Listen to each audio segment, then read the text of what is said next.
and we once again come together for another best day of the week. Happy Wednesday, everybody. It's me, Alex Garcia, aka the COG, coming at you as always from comicbookclique.com to bring you brand new comic book day. And we got ourselves a massive week of comics. This is probably the biggest stack of comics I've bought in a while, but I'm happy to talk to you about them all. We have ourselves a lot of good things to talk about, a lot of interesting things as well. And we're gonna jump right into it with the publisher I keep saying is probably the hottest publisher of the last year or two, maybe even 3 really, DC. And we're gonna start in that imprint that we're all happy is back, Vertigo Comics, with Bleeding Hearts #4 by Dennis Camp and Sthipia Morian. Guys, this story continues to just get better and better. I never thought I would be into another zombie book like I was with The Walking Dead. And here I am, loving this zombie book. And it's a zombie book that's completely different than any other zombie book I've ever read. Probably you've ever read. I've never encountered anything like this, right? In this book, it's about a world where the zombies have won. There are almost no humans, it seems, around. And one zombie starts to become human again. We're still figuring that out, but it starts with him growing a heart and starting to feel emotions, right? And where the zombie finds a couple of actual living people, a mother and a daughter, and starts to take care of them. And in this issue, they're actually kind of becoming a family. The mother is accepting that the zombie is not going to eat them, and that the daughter is embracing this person as her like pet or brother even. But now, because the zombies do have a culture in this world, right? They're not just this mindless horde. The other zombies are starting to clue in on this. Like, wait a minute, you're acting differently, Poke. You're not the zombie you used to be. So what's going on with you? And they trail him back to where he's taking care of these 2 people. And where it's going to go from here already has me, kind of biting what little nails I have. Great issue. The art is gorgeous. Sthipia and Morian, him and Dennis, they have this relationship from before. Go back and read 20th Century Men. They did that together, and the art on this book just seems to get better and better. There's a couple pages on here that just really blew me away.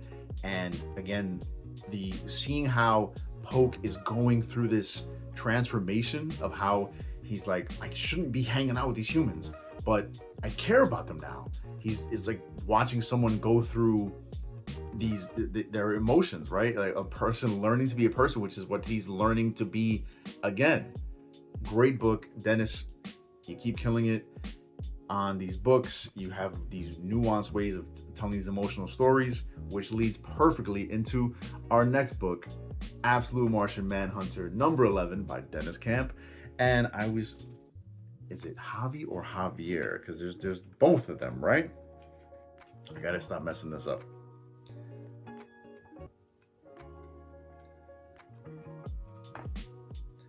Javier Rodriguez. There's also Javi Rodriguez. I don't want to confuse them. Let's get back on track. Absolute Martian Manhunter, Dennis Camp, Javier Rodriguez, #11, the penultimate issue in this beautifully written 12-issue maxi series that was originally supposed to just be 6 issues, but it was so damn good they had to make it 12. But because I'm convinced, because of the emotional weight of the issue brought into this by Dennis and Javier, when it went from 6 to 12 issues, they had to take a break. Every issue is just so jam-packed with this emotional kaleidoscope cornucopia. It's just overwhelming. I read every one of these issues and I have to take a breather afterwards because there's just so much going on. Here we have now John Jones dealing with having both of these aliens in his mind, and they're just causing this dichotomous behavior in him, right? I got the good angel, so to speak, on one side with the green Martian, but then we got this sparrow monster on the other side, just constantly just causing havoc with him. It's all coming to a head. He's all over the place. The way it ends has me worried, like what's going to be the total future of this character and where is it going to go just in this next issue. So good, and I cannot wait to do a deep dive. This is definitely going to be something we're going to be covering on the Major Issues podcast soon, so do not miss that. Mark your calendars. It's coming up very soon, especially once this series concludes. in about another 30 days. Don't miss this issue. So damn good. Awesome stuff. Now let's talk about some of the interesting controversy of DC right now, right? Absolute Batman, number 20, Snyder, Dragata, killing it as always. This issue is fantastic. The thing that happened with this issue is kind of a buzz in positive, for me a little bit of a negative. Too many damn variant covers. I've seen books in recent history have 26 covers, have close to 50 covers. I've never heard of a book having 114 variant covers. That's too damn much. I think it's kind of abusing the market. I get it that everybody's loving this book. Everybody is loving this book to the point where you could warrant that and justify it. But 114 covers? Too much. So much so that now there's some more controversy with this. Apparently, most shops, at least every shop that I've heard of, and I talk to a lot of different shops on a weekly basis, most of them have gotten damaged copies, including me. Right? I've got this harsh bent in my spine here. Even in Absolute Martian Manhunter, a lot of DC books were damaged this week, and it's being reported across the board. So I don't know, maybe it's a little bit of karma or something, right? For being a little bit too greedy. I don't want to be controversial, but it just kind of annoyed me, and then this happened, so it's kind of like interesting. But besides that, this issue is great. Continues the story of the introduction of the Absolute Scarecrow and also the introduction of the Robins. Of course, this continues the whole idea of what started the last issue, where Bruce is discovering, hey, was I created? Was I planned? Fascinating stuff. But at the same time, you still have that aura coming from Scarecrow of, is this all his manipulations of his psyche, right? Because that's classic Scarecrow stuff from regular DC Universe. Is that happening here? So that's what I'm worried about. Is like, this is all going to turn out to be some fear gas stuff that's just messing with Bruce. Who knows? But in the meantime, while he's trying to figure all that out, the Robins finally show up, and the next issue is really going to be juicy because I have a feeling it's just going to be jam-packed with action. Can't wait to see some of the doubles page spreads we get from Dragata in that next issue. So ignore the little bit of controversy I brought up, and just know that this book is still being beautifully done by Scott Snyder and Nick Dragata. So thank you so much for that. Appreciate it. Let's check out Dynamite now, where I get to talk about my childhood and probably a lot of y'all's childhoods, right? Thundercats, Silverhawks, number 2. This crossover continues. This massive 15-part epic continues here. This issue is just action-packed. It almost feels like a filler issue, but I'm all for it. We do get a little bit of exposition with regard to the introduction of this robot Darkhawk that showed up in the last issue. A Silverhawk, it's called Darkhawk, shows up because a couple Silverhawks. If you haven't read the last issue, I know some people are behind. This Darkhawk shows up to assist with injured Silverhawks. Chitara gets some beef in. She encounters what happens to Lionel from the last issue. So much happens so quickly, but it's amazing. We got Panthro dealing with his space station, the other Silverhawks back on Planet Hawk, or I forget the name of their planet, but they're starting to realize what's happened, which gets me excited for all the other parts of this crossover. So much fun. Drew Moss, Declan Shelby just continue to kill it over here with Dynamite. Dynamite, you guys are just fantastic with all your licensed properties. And I cannot wait for Thunderhawks and Mumra and all of this, how it's just going to keep tying together. Keep kicking butt on this stuff, guys. Really, really loving it. And let's get to Marvel, where we continue to see the last days of the Ultimate Universe with Ultimate Endgame number 4 by Dennis Camp. Once again, we got Jonah Sharf on the art with Terry Dodson. I'm going to get that out of the way real quick. The art, because of the art shifts between Terry Dodson and Jonah Sharf, it takes away from the issue. Jonah Sharf, to me, his art tells this story better. This is a very depressing, harsh, gritty story.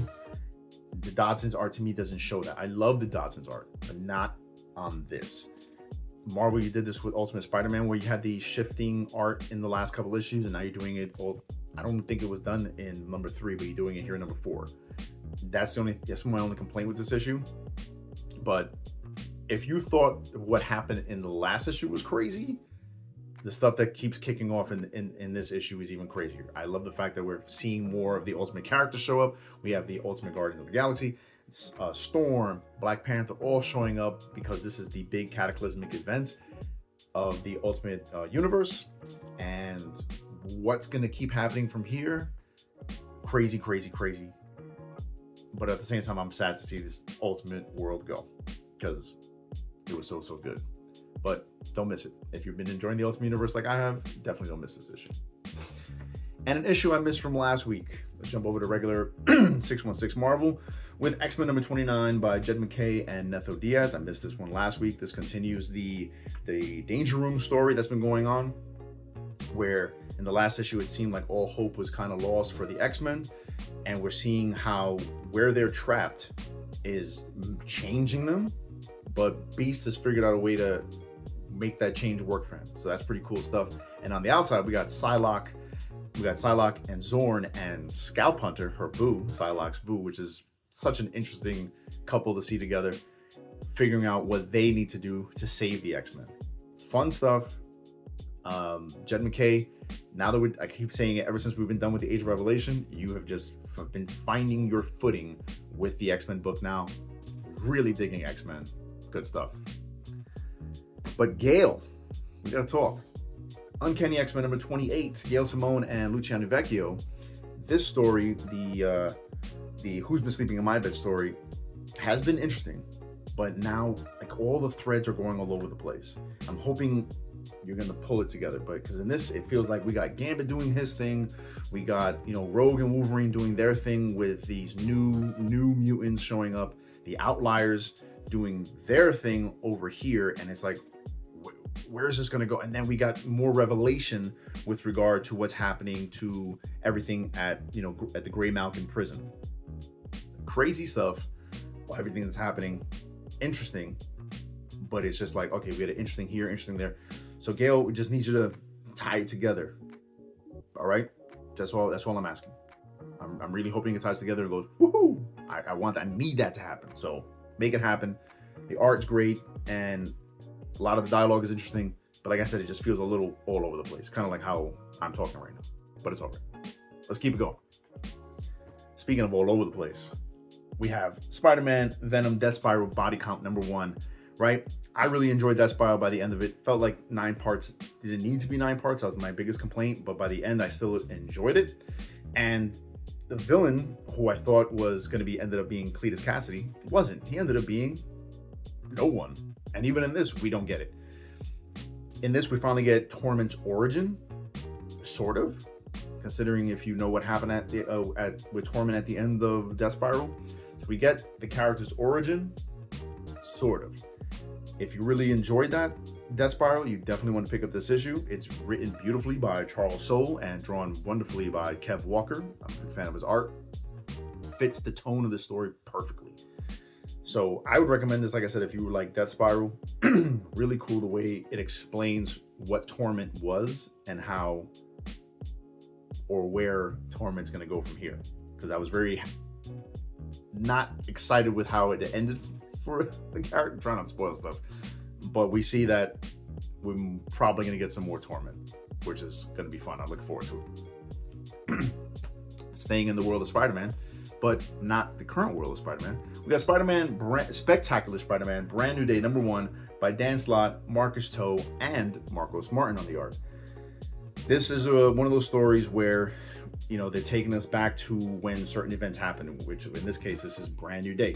Right after, One More Day happened, the controversial story done by Joe Quesada that everybody got upset about because he ended the marriage of Peter Parker and Mary Jane. But I didn't so much mind it. It was annoying how it happened, but I didn't mind that it happened. Especially, I really enjoyed Brand New Day. So seeing Dan Slott back on the Spider-Man book and it taking place in that time period, I was happy to pick this up. Fun book, especially if you like that era, which I did. The only thing is, it felt like shoehorned a little bit. I'm going to probably keep this going since it's only a mini-series, but unless you're the biggest Brand New Day fan and fan of Dan Slott, you don't need to pick this up. but it was a fun read. Got some fun characters, Mr. Negative, Punisher in it, which fits perfectly with the movie that's going to be coming out very, very soon.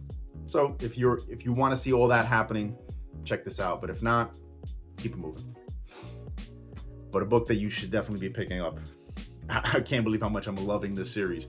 Iron Man, number 5, Josh Williamson, Carmen Carnero, killing it on this book. This is the conclusion of the first arc, where we have Iron Man going up against this fixer Iron Man, right? He seems to be the one that has mastered the Stark tech and came up with his own iron suit. But you know, spoilers, but you know what's gonna happen. Tony figures out a way to deal with the situation. It concludes very interesting. It leads into further just deepening the Tony Stark that we all know and love. I'm really excited for the direction he's gonna go. And then in classic like MCU style, we get a post-credit scene that I did not see coming. So happy to see what happened at the end of this, and it just makes me even more excited for where this book's going. Check this out. Spoilers are going to be pouring out about this book very soon, so if you are into it, pick it up immediately.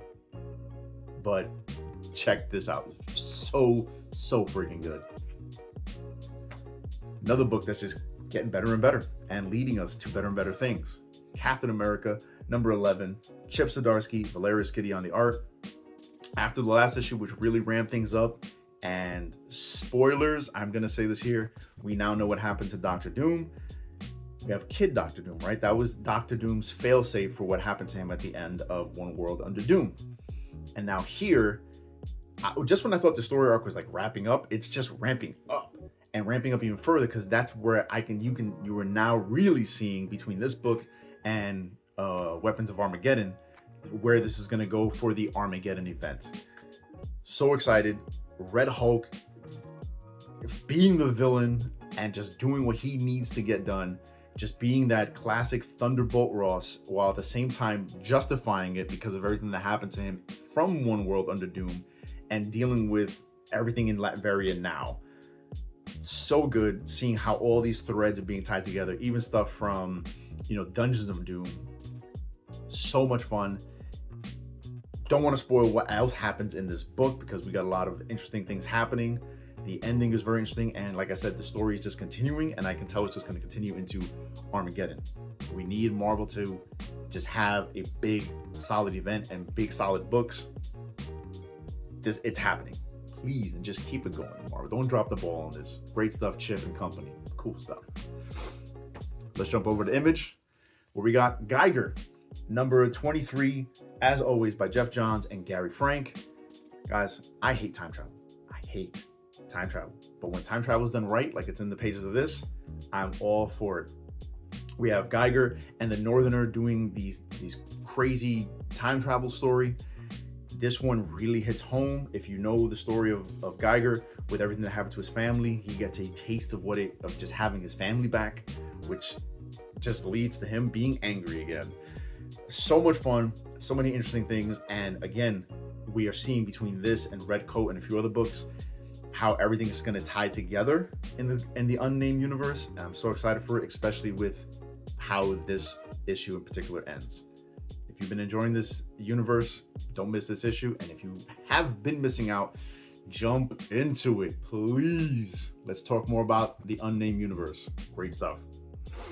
And another universe, well, not even a universe, just a book, but a book that's just been one of the hottest books out there.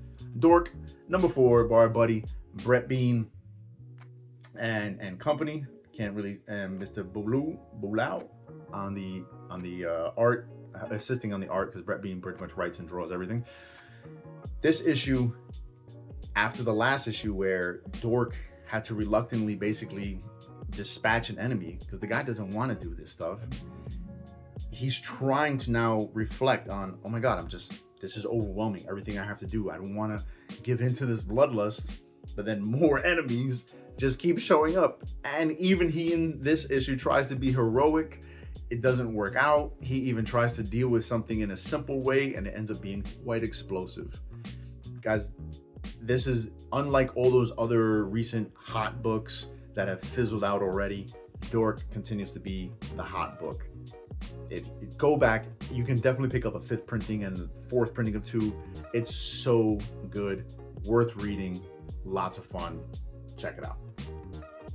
And another universe that you by now should be reading, the Energon universe stuff, right? We got Transformers number 32 on here. Robert Kirkman with new artist Jason Howard on the art, continuing the story from where that first story arc of Robert Kirkman's ended, with Alita Prime now being the Prime and her going back to Cybertron to deal with the Decepticons up there.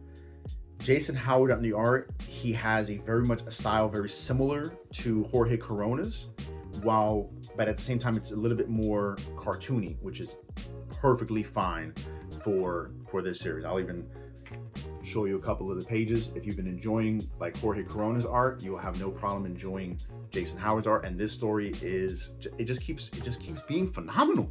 After 32 issues, it's just continuing. Shockwave, Shocker, is still alive, and now he's just a floating ball head here. This series just keeps getting better and better. Some things happen in this. So many plot threads are out there, but every issue only focuses on one part, which is great.